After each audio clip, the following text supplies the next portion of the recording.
বিনিয়োগকারীদের স্বার্থ রক্ষায় প্রতিজ্ঞাবদ্ধ সরকার। এফআইসিসিআই সম্মেলনে প্রধানমন্ত্রী 2034 নাগাদ $1 ট্রিলিয়ন অর্থনীতি গড়ার প্রত্যাশা।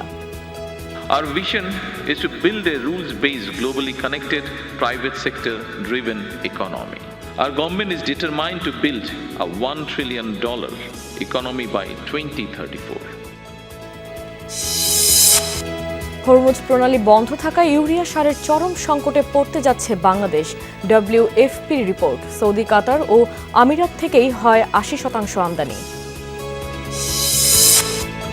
মোবাইল ফোন সেবায় 2G প্রযুক্তি বন্ধের পরিকল্পনা, ডেটা ও স্মার্টফোনের ব্যবহার বাড়ানোর উদ্যোগ।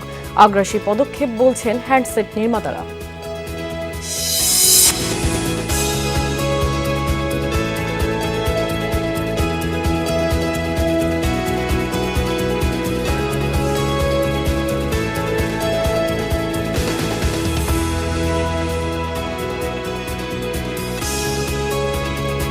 দর্শক, আমন্ত্রণ বিজনেস রুটে। আপনাদের সাথে আছি আমি কাশফিয়া রুহি। এতক্ষণ শিরোনাম দেখছিলেন, এবার বিস্তারিত। বাংলাদেশে বিনিয়োগের জন্য দেশি বিদেশি বিনিয়োগকারীদের প্রতি আহ্বান জানিয়েছেন প্রধানমন্ত্রী Tarique Rahman.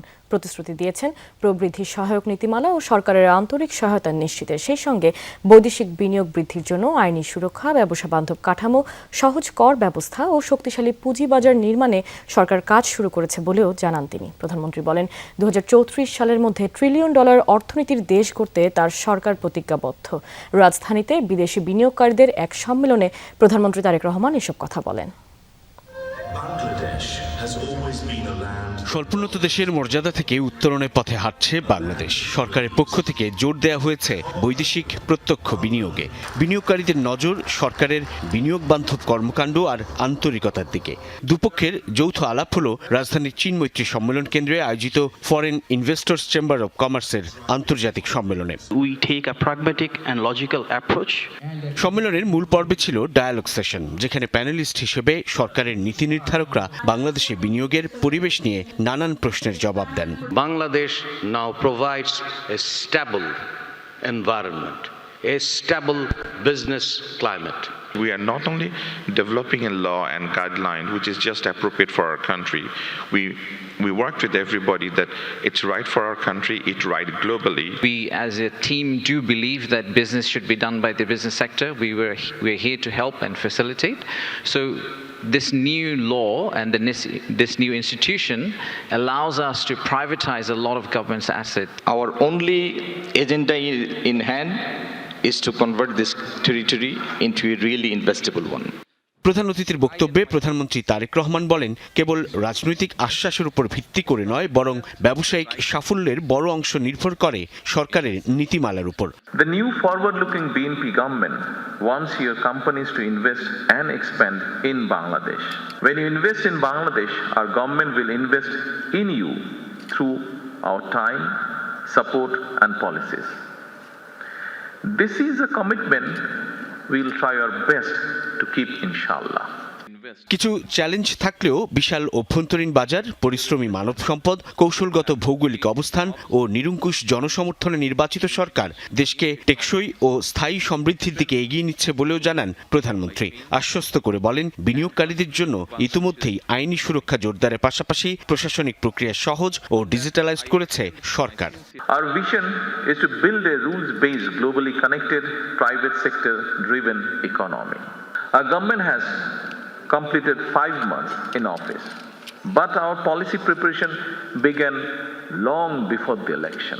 We are modernizing our legal and regulatory framework, strengthening investor protection, improving dispute resolution, simplifying tax and VAT administration. প্রধানমন্ত্রী জানান, বাজেটে বিশেষ অগ্রাধিকার প্রাপ্ত খাতগুলোর জন্য সুনির্দিষ্ট প্রণোদনা নিশ্চিত করা হয়েছে। Our government is determined to build a $1 trillion economy by 2034. Bangladesh's future depends not only on attracting investment, but also on building lasting partnership. I welcome all of you to invest and flourish in Bangladesh. Let us grow together, create jobs, and shape Bangladesh. বাংলাদেশে বিনিয়োগ ও সাফল্যের নয়া দিগন্ত উন্মোচনের আমন্ত্রণ জানিয়ে সমৃদ্ধ ও বৈশ্বিকভাবে সংযুক্ত বাংলাদেশ গড়তে বিনিয়োগকারীদের প্রতি আহ্বান জানান প্রধানমন্ত্রী Tarique Rahman. Together, we can build an economy that is stronger, equitable, and inclusive. এর আগে প্রধানমন্ত্রী তারেক রহমান ঘুরে দেখেন ইনভেস্টর এক্সপোর বিভিন্ন স্টল। সাইফুদ্দিন রবিন, যমুনা নিউজ, ঢাকা। থাইল্যান্ডে বাংলাদেশি পণ্যের রপ্তানি বাড়াতে চায় বাংলাদেশ। অগ্রাধিকারে আছে ওষুধ, পাট পণ্য ও প্রক্রিয়াজাত খাবার। এ কথা জানিয়েছেন বাণিজ্য মন্ত্রী খন্দকার আব্দুল মুক্তাদির। সকালে থাই দূতাবাসের আয়োজনে একটি প্রদর্শনীর উদ্বোধন করেন তিনি। জানানো হয়, আয়োজনে দেশটির 57টি শীর্ষ প্রতিষ্ঠান অংশ নিয়েছে। প্রদর্শনী শেষ হবে শনিবার। আয়োজকরা জানান, বাংলাদেশের সাথে বাণিজ্য ঘাটতি কমিয়ে ব্যবসায়ীদের মাঝে আরও যোগাযোগ দরকার। অভিজ্ঞতার বিনিময় হতে পারে পর্যটন ও কৃষিকে ঘিরে। তাহলেই ভারসাম্যমূলক বাণিজ্য সম্পর্ক নিশ্চিত হবে। এ সময় বাণিজ্যমন্ত্রী বলেন, বাংলাদেশে বিনিয়োগের চমৎকার পরিবেশ আছে। জটিলতা নেই জমি, বিদ্যুৎ ও জ্বালানি নিয়ে। তাই বিদেশিদের এখানে বিনিয়োগ করা উচিত।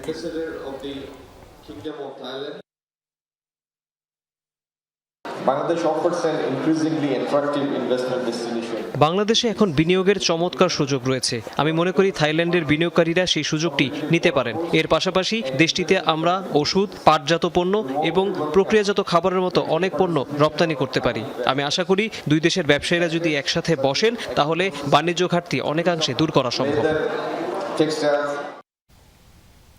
হরমুজ প্রণালী বন্ধ থাকায় ইউরিয়া সারের দাম বৃদ্ধির পাশাপাশি গুরুতর সার সংকটের মধ্যে পড়বে বাংলাদেশ। খাদ্য উৎপাদনে দেখা দিবে চরম ঝুঁকি। এক প্রতিবেদনে এ তথ্য জানিয়েছে বিশ্ব খাদ্য কর্মসূচি বা WFP। রিপোর্টে বলা হয়, বাংলাদেশ প্রায় 80% ইউরিয়া সার আমদানির জন্য সৌদি আরব, কাতার ও সংযুক্ত আরব আমিরাতের উপর নির্ভরশীল। এখন দেশে যে পরিমাণ সার মজুদ আছে তা দিয়ে অক্টোবর পর্যন্ত চলা সম্ভব। সংস্থাটি আরও জানায়, বর্তমানে বাজারে ইউরিয়া সারের দাম প্রায় 50% বৃদ্ধি পেয়েছে।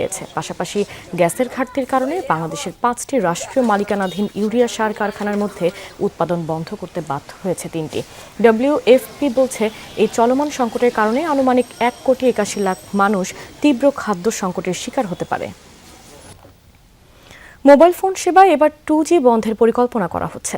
2029 সালের পর লক্ষ্য বাস্তবায়নে হাঁটতে চায় সরকার। এরই মধ্যে সংশ্লিষ্ট পক্ষগুলোকে নিয়ে বৈঠক করেছে নিয়ন্ত্রক সংস্থা BTRC। এই প্রযুক্তি বন্ধের পর আর সচল থাকবে না কম দামের বাটন ফোনগুলো। ডেটার ব্যবহার বৃদ্ধি, তরঙ্গের সর্বোচ্চ ব্যবহার নিশ্চিত এবং স্মার্টফোনে ব্যবহার বাড়াতে 2G বন্ধের এই প্রস্তুতি। তবে মাত্র 3 বছরের মধ্যে সীমিত আয়ের মানুষের হাতে থাকা বাটন ফোন বন্ধের পরিকল্পনাকে আগ্রাসী পদক্ষেপ হিসেবে দেখছেন হ্যান্ডসেট নির্মাতারা। ডিজিটাল ইকোনমির শতভাগ সুবিধা নিশ্চিত করার লক্ষ্যে 2029 সালের মধ্যে 2G প্রযুক্তি বন্ধের পরিকল্পনা করা হচ্ছে। অর্থাৎ এই প্রযুক্তি বন্ধের পরই অচল হয়ে পড়বে বার ফোন বা কম দামের বোতাম টেপা ফোনগুলো। এরপর 4G এবং 5G প্রযুক্তির মাধ্যমে কেবলমাত্র ফিচার ফোন এবং স্মার্টফোনেই ভয়েস ও ইন্টারনেট সেবা মিলবে। অর্থাৎ কথা বলার জন্য কম দামের বার ফোনগুলো আর থাকবে না। 2029 সালের মধ্যে 3G প্রযুক্তির মতো 2G প্রযুক্তিও চিরতরে বন্ধের প্রস্তুতি নিচ্ছে মোবাইল অপারেটররা। যে নেটওয়ার্ক আছে সেই নেটওয়ার্কের 50%, নিয়ারলি 50% এখনও আপনার এমটি, মানে ইউজ হচ্ছে না। সরকারের যে প্ল্যান এবং স্ট্র্যাটেজি আছে 2029 সালে 2G সানসেট করার, আমাদেরকে সেখানে থাকা উচিত। সেই এইম নিয়ে এগিয়ে যাওয়া উচিত। 2029-এ গিয়ে হয়তো আমরা একটা রিভিউ করে দেখতে পারি যে কতটুকু আমরা অ্যাচিভ করেছি। দেশের 2G নেটওয়ার্কে এখনও 45% বারফোন চালু আছে। প্রতি বছর মাত্র 5% গ্রাহক বারফোন ত্যাগ করে স্মার্টফোনে ঝুঁকছে। মাত্র 3 বছরের মধ্যে 2G বন্ধের পরিকল্পনাকে আগ্রাসী পদক্ষেপ হিসেবে দেখছেন হ্যান্ডসেট নির্মাতারা। 29কে আমরা অ্যাগ্রেসিভ বলছি, 30কে মডারেট বলছি, 31 না 32 একটা ছিল, এটাকে আমরা কনজারভেটিভ বলছি। তা আমাদের বাংলাদেশের ইকোনমিক অবস্থার পরিপ্রেক্ষিতে আমাদের অ্যাগ্রেসিভ মডেল নিতে গেলে আমাদের ইন্ডাস্ট্রি কেউ না কেউ সাফার করবে। আইদার কাস্টমার সাফার করবে, অথবা আমরা ইন্ডাস্ট্রি সাফার করব, অথবা ওই গ্রে চ্যানেল ফুলে ফেঁপে উঠবে, মানে কেউ না কেউ গ্রসলি ইম্প্যাক্টেড হবে। 2G বন্ধের আগে স্মার্টফোনের দাম সাশ্রয়ী করার উদ্যোগ নেওয়ার পরামর্শ প্রযুক্তিবিদদের। 2G শাটডাউন হয়ে যাওয়ার সাথে সাথে এই ফোনগুলো অকার্যকর হয়ে যাবে। স্মার্টফোনের পেনিট্রেশন বাড়ানোর ক্ষেত্রে সরকারের আরও বেশি প্রণোদনা দেওয়ার একটা বিষয় আছে। সেটা হ্যান্ডফোন যারা প্রস্তুতকারক তাদের মাধ্যমে হতে পারে, অপারেটররা হতে পারে, ব্যাংক হতে পারে। সেটের উচ্চমূল্য এবং গ্রাহকের ব্যবহার সুবিধা বিবেচনায় নিয়ে পর্যায়ক্রমে 2G বন্ধের পরামর্শ হ্যান্ডসেট নির্মাতাদের। 2-3 বছরের মধ্যে যদি অপারেটরগুলো 4G ফিচার ফোন নিয়ে যদি বান্ডেলিং করে, ইন্টারনেট, ভোল্টি, বিভিন্ন কিছু যদি বান্ডেলিং প্যাকেজ করে, তাহলে যেটা হয় যে কাস্টমারের হাতে এই 2-3 বছরে অনেক সেট 2G রিপ্লেস হয়ে 4G ফিচার ফোনে যাবে উইথ মিনিমাম কস্ট, কারণ স্মার্টফোনের দাম তো অনেক বেশি। বর্তমানে 2G প্রযুক্তিতে প্রায় 5 কোটি বারফোন চালু আছে, আর 4G এবং সীমিত পরিসরে 5G প্রযুক্তিতে চালু আছে 6 কোটি স্মার্টফোন। মাসুদুজ্জামান রবিন, যমুনা নিউজ, ঢাকা। দেশের একমাত্র চতুর্দেশীয় স্থলবন্দর বাংলাবান্ধায় পাথর আমদানির পাশাপাশি ধারাবাহিকভাবে বাড়ছে রফতানিও। পশুখাদ্য হিসেবে ব্যবহৃত সয়াবিন মিলের চাহিদা বেড়েছে নেপালে। সংশ্লিষ্টরা বলছেন, রফতানি বাড়াতে সরকারের নীতি সহায়তা প্রয়োজন। বাংলাবান্ধা বন্দর থেকে বিদায়ী অর্থ বছরে আগের বারের তুলনায় 257 কোটি টাকা বেশি রাজস্ব আদায় হয়েছে। পঞ্চগড়ের বাংলাবান্ধা স্থলবন্দর মহাসড়ক জুড়ে পাথরসহ পণ্যবাহী ট্রাকের দীর্ঘ সারি। একদিকে ভিনদেশি ট্রাকে ভারত ও ভুটান থেকে পাথর আমদানি হচ্ছে, অন্যদিকে বাংলাদেশ থেকে ভারত ও নেপালে রপ্তানি হচ্ছে বাংলাদেশি পণ্য। একসময় বাংলাবান্ধা নিয়ে প্রতিদিন 150 থেকে 200 ট্রাকে পাথর সহ বিভিন্ন পণ্য আমদানি হতো। এখন রফতানিতেও গতি ফিরেছে। প্রতিদিন অর্ধশতাধিক ট্রাকে ভারত ও নেপালে যাচ্ছে পশুখাদ্য, কৃষি ও পাটজাত পণ্য, কোমল পানীয় এবং ভোগ্যপণ্য। গত 2 বছরের তুলনায় এই অর্থ বছরে আমাদের আমদানি রপ্তানিকারকের মান খুবই ভালো। বিশেষ করে রপ্তানির ক্ষেত্রে আমাদের এই পোর্টে এখন উন্নত হয়েছে। হ্যাঁ, বিভিন্ন পণ্য আপনার ইন্ডিয়া বা নেপালে যাচ্ছে, এক্সপোর্টটা, রপ্তানিটা অনেক বেড়ে গেছে, যে আমাদের ভুসিটা এক্সপোর্ট হচ্ছে। তাই যদি এইভাবে এক্সপোর্টটা কন্টিনিউ থাকে তাহলে হয়তো বা আমাদের দেশের মানে বৈদেশিক মুদ্রা অনেক আসবে। যে জটিলতাগুলো আছে এগুলো যদি সরকার একটু সুদৃষ্টিতে দেখে এবং আমাদের যে নিত্য নতুন আইটেমগুলো আছে অনুমোদন, এগুলো যদি আসে তাহলে আমরা অনেক উপকৃত হব এবং সরকার অনেক রাজস্ব পাবে। রপ্তানি বাড়ায় কর্মব্যস্ততা বেড়েছে বন্দর শ্রমিকদের। প্রতিদিন দেশের নানা প্রান্ত থেকে পণ্যবাহী ট্রাক বন্দরে প্রবেশ করছে। এদিকে পণ্য খালাস কার্যক্রম সহজ করার দাবি জানিয়েছেন সংশ্লিষ্টরা। যদি ভেবে এক্সপোর্ট ইনপুট হয়, আমরা যারা জায়গায় লোকাল লোক আছি আমাদের জন্য ভালো। তো এই কার্যক্রমগুলো যদি আরেকটু ফাস্টলি করা যেত তাহলে দেশের এবং আমাদের ইনকাম সোর্সটা বাড়তো। সরকার যদি একটা নজর রাখে তাহলে আমাদের কোর্টটা একটু উন্নত হবে। আমাদের সাধারণ শ্রমিক, আমাদের সাধারণ গাড়ির মালিক, আমাদের সাধারণ ড্রাইভার, আমরা সবাই করে মিলে খাইতে পারবো। বন্দর সংশ্লিষ্টরা বলছেন, বর্তমানে মোট কার্যক্রমের 60%-এরও বেশি রপ্তানি কেন্দ্রিক হয়ে উঠেছে। এর বছরগুলোতে কিছু সমস্যার কারণে আমদানি কিছুটা কম ছিল, তবে এই 25-26 অর্থ বছরে আমদানিও কিছুটা বেড়েছে। তো এই অবস্থা চলতে থাকলে আমরা আশা করছি খুব শীঘ্রই আমদানি রপ্তানি আবার আগের মতো বৃদ্ধি পাবে এবং বন্দরের কার্যক্রমে আবার গতিশীলতা আসবে এবং একই সাথে সাথে সরকারের রাজস্ব আয়ও বৃদ্ধি পাবে। বাংলাবান্ধা কাস্টমসের তথ্য অনুযায়ী বিদায়ী অর্থ বছরে 230 কোটি টাকার লক্ষ্যমাত্রার বিপরীতে রাজস্ব আদায় হয়েছে 424 কোটি টাকা। কাশফিয়া রুহি, যমুনা নিউজ। সিলেটে বিজিবি ও র্যাবের যৌথ অভিযানে প্রায় 3 কোটি টাকার ভারতীয় চোরাচালান জব্দ করা হয়েছে। গতরাতে গোপালগঞ্জ উপজেলার হেতিমগঞ্জ এলাকায় এই অভিযান পরিচালিত হয়। 52 বিজিবি অধিনায়ক লেফটেন্যান্ট কর্নেল মোহাম্মদ আতাউর রহমান সুজন জানান, সীমান্তে চোরাচালান প্রতিরোধে চলমান অভিযানের অংশ হিসেবে এই অভিযান চালানো হয়। এই সময় টহল দল একটি সন্দেহজনক কাভার্ড ভ্যানকে থামানোর সংকেত দিলে চালক ও তার সহকারীরা গাড়ি রেখে পালিয়ে যায়। পরে কাভার্ড ভ্যানটি তল্লাশি চালিয়ে অবৈধ ভারতীয় ওষুধ, শাড়ি ও বিভিন্ন প্রসাধনী সামগ্রী জব্দ করা হয়। শেরপুরে হিমাগারে যান্ত্রিক ত্রুটির কারণে প্রায় 57,000 বস্তা আলু পচে গেছে। এতে ব্যাপক ক্ষতির মুখে পড়েছেন আলু চাষি ও ব্যবসায়ীরা। ক্ষতিগ্রস্তদের সাথে আলোচনা করে সমাধানের কথা জানিয়েছে তাজ কোল্ড স্টোরেজের কর্তৃপক্ষ। বিপুল পরিমাণ আলু নষ্ট হয়ে যাওয়ায় আগামী মৌসুমে বীজ সংকটের শঙ্কা দেখা দিয়েছে। তাজ কোল্ড স্টোরেজ শেরপুরের সরকারি 2টি হিমাগারের বাইরে জেলার কৃষকদের আলু সংরক্ষণের সবচেয়ে বড় ভরসার জায়গা। কিন্তু গত 14 জুলাই রেফ্রিজারেশন ইউনিটের একটি পাইপ ফেটে অ্যামোনিয়া গ্যাস লিকেজ হয়ে বদলে যায় চিত্র। 3টি সংরক্ষণ চেম্বারের মধ্যে দ্বিতীয় চেম্বারে থাকা প্রায় 3100 মেট্রিক টন আলু নষ্ট হয়ে যায়। ভালো দামের আশা এবং পরবর্তী মৌসুমের বীজ হিসেবে আলু সংরক্ষণ করেছিলেন কৃষক ও ব্যবসায়ীরা। এই দুর্ঘটনায় মারাত্মক ক্ষতির মুখে তারা। পিসিতে 300 বস্তা ছিল এবং ভিতরে আরো 200 বস্তা আমার মনে করেন ক্ষতি হয়েছে। আলু ব্যবসা করে একবারে পঙ্গু হয়ে গেলাম, করোনা কিছু নাই। কোম্পানির কাছে একটা আবদার জানাই, যেহেতু আমাদের ক্ষতি হয়ে গেছে, যাতে কোম্পানি এটা আমাদের ন্যায্য মূল্যটা দেয়। দুর্ঘটনার খবরে ক্ষতিগ্রস্ত কৃষক ও ব্যবসায়ীরা হিমাগারের সামনে বিক্ষোভ করে ক্ষতিপূরণ দাবি করেন। হিমাগার কর্তৃপক্ষ বলছে সবার সাথে আলোচনা করে ব্যবস্থা নেওয়া হবে। কোন অবস্থাতে যেন কৃষক এবং প্রতিষ্ঠান উভয়ের মধ্যে একটা সুন্দর একটা পরিবেশ সৃষ্টি করে যেন সমন্বয় করা যায়, সেটার জন্য আমরা আপ্রাণ চেষ্টা করছি।